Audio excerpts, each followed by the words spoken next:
Ministério da Cultura, Prefeitura da Cidade do Rio de Janeiro, Secretaria Municipal de Cultura, BASF, Kim Ross, Grupo Boticário, BRQ, Sicredi e Dataprev apresentam logotipo animado da Criar Jogos, fundo azul com degradê lilás, mulher negra com cabelo black, animação com o nome da professora Pietra Cani. Fala, galera do Criar Jogos! Tudo bem com vocês? Comigo tudo ótimo. E hoje nós vamos estudar um elemento extremamente importante para a criação de games. Aula 9, Estudos Sonoros e Legalidade. E não só para os games, tá, galera? Mas para o audiovisual como um todo. Hoje vamos ver não só como o som é importante para a criação de um jogo, como também para a construção de uma história. Vamos lá? O cineasta George Lucas uma vez disse que o som e a música representam 50% de diversão de um filme. Com isso, moçada, fica muito mais fácil entendermos a importância do som e da música para a construção de uma história. Cena da saga Star Wars. Uma grande nave está em um túnel dentro da Estrela da Morte, fugindo de uma grande explosão que quase a atinge. Na condução da nave, temos dois pilotos. Um humano negro de cabelos pretos e bigode e um alienígena com grandes orelhas, grandes olhos pretos e bochechas caídas. Os dois comemoram o êxito da fuga. Principalmente nos games, onde os jogadores estão explorando novos cenários, executando missões ou descobrindo coisas muito importantes dentro do jogo. Para entendermos bem o trabalho de um som num jogo, vamos focar numa questão muito importante, que é a imersão. Título: Imersão. Muito da imersão do jogo Mortal Kombat vem do trabalho de som, pois o áudio cria uma relação de intimidade entre os personagens e os jogadores. A cada luta, há diálogos pensados para a introdução do confronto. Ao longo da luta, há sons de expressão de dor por parte dos personagens e o uso de sons de quebramento de ossos ou golpes. Gritos, cantos e outras vocalizações também fazem parte da construção do ambiente de luta. Você certamente já ouviu essa música, né? E essa também, certo? A trilha sonora é um elemento narrativo extremamente importante que a gente precisa entender, porque ela pode tanto marcar o tema de um jogo como a dinâmica de uma cena ou de uma missão, quanto como caracterizar um personagem. A clássica trilha sonora de Super Mario Bros. É um dos maiores exemplos de execução de uma música em um game. A cada cenário é uma trilha específica para aquele ambiente, e muitas vezes o seu ritmo acelera ou volta ao normal, de acordo com as coisas que o jogador faz naquela etapa do jogo. Quando você pega um power-up, o som muda. Quando você pega o touch, começa a tocar uma percussão diferente, e por aí vai. Existem vários elementos de áudio quando você interage com os elementos do cenário. Isso é o que conhecemos também como áudio interativo. Áudio interativo. Muitas vezes o desenho de som dá um caráter de identidade ao jogo, como no caso de Mortal Kombat, em que a música dá uma dinâmica de ação e também de terror ao jogo.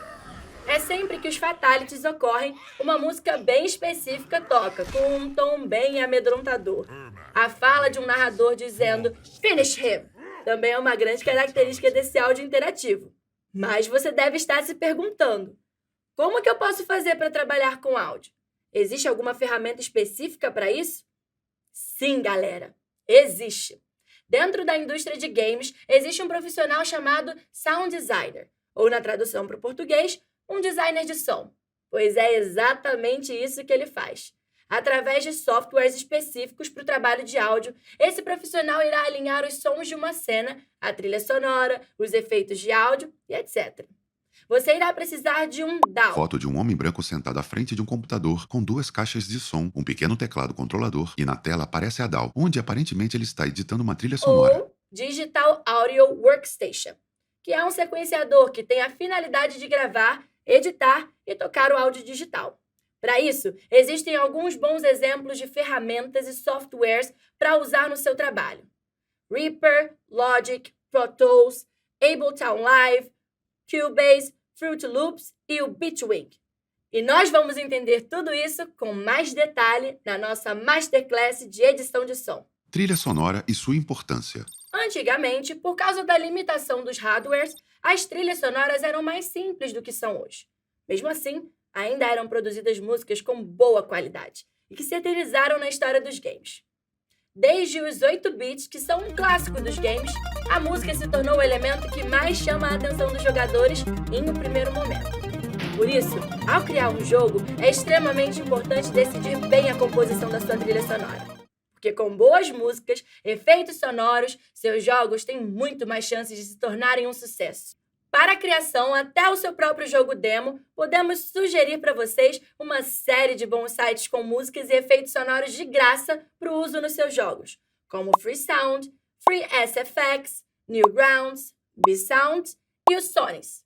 Captada a mensagem, galera, vamos para outro tema muito massa dessa aula, que são os sons diegéticos, não diegéticos e metadiegéticos. Sons diegéticos, não diegéticos e metadiegéticos.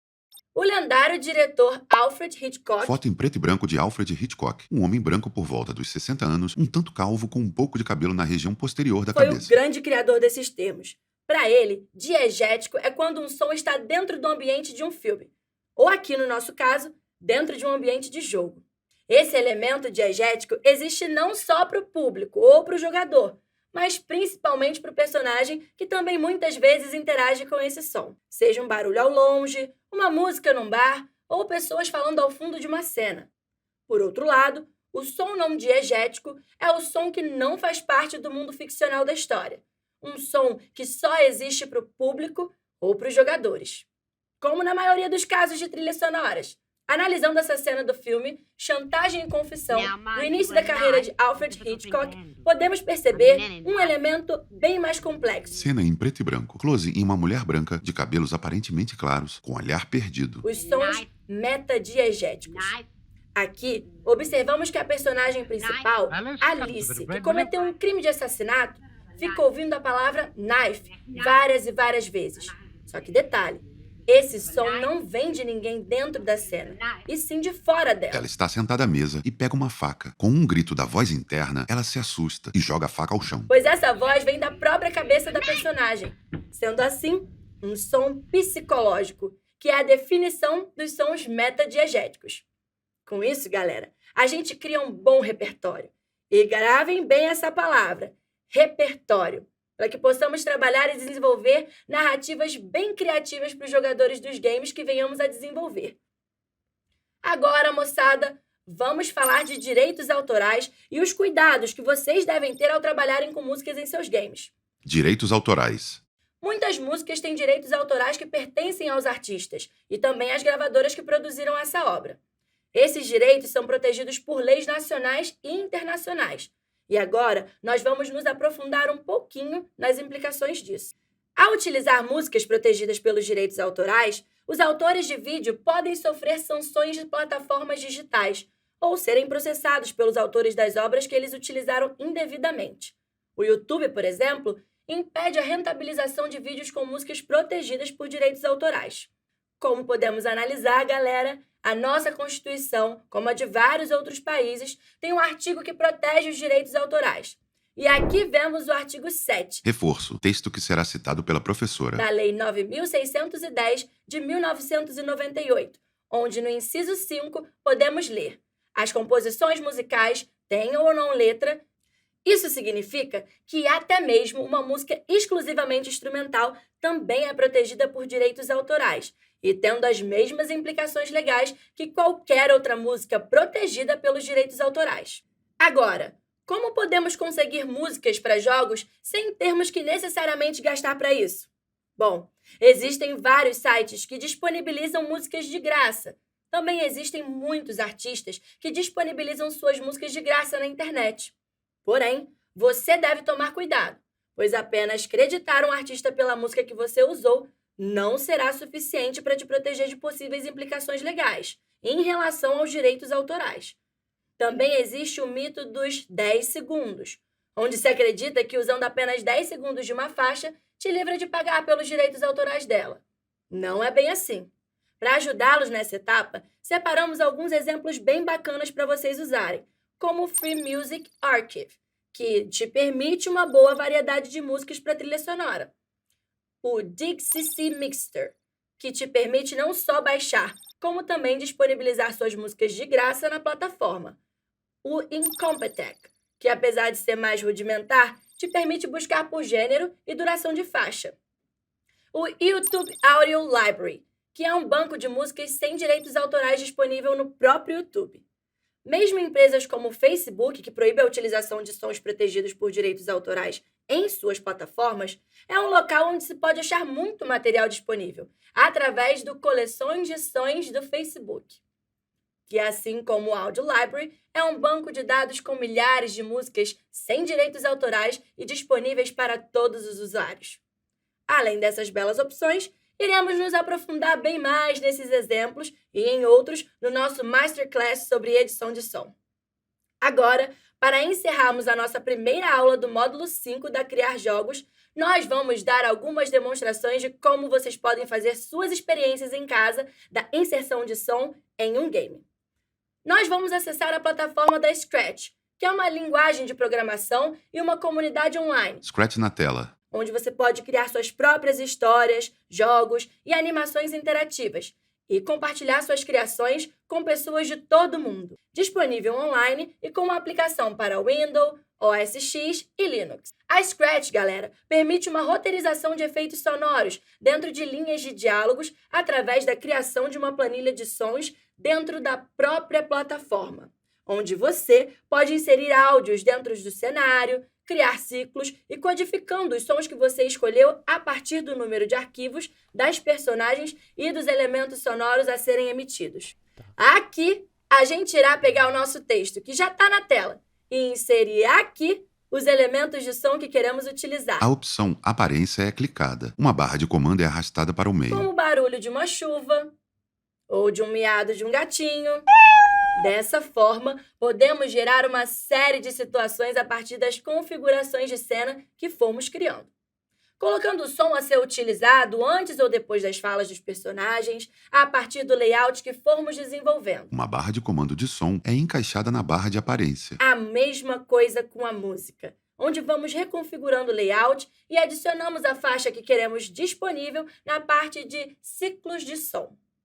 Nós podemos também configurar os Scratch Cards, para que os sons sejam emitidos a partir dos personagens, Comandos que serão citados pela professora. onde podemos inserir o nome do instrumento que queremos usar na sprite e quando o personagem tocar no objeto que escolhemos. A cor de Scratch Card irá mudar e podemos enumerar a sequência desse mesmo som dentro do layout que construirmos. Ao clicar em Novo Sprite do arquivo, o usuário irá se deparar com um menu e nele irá acessar a opção Things.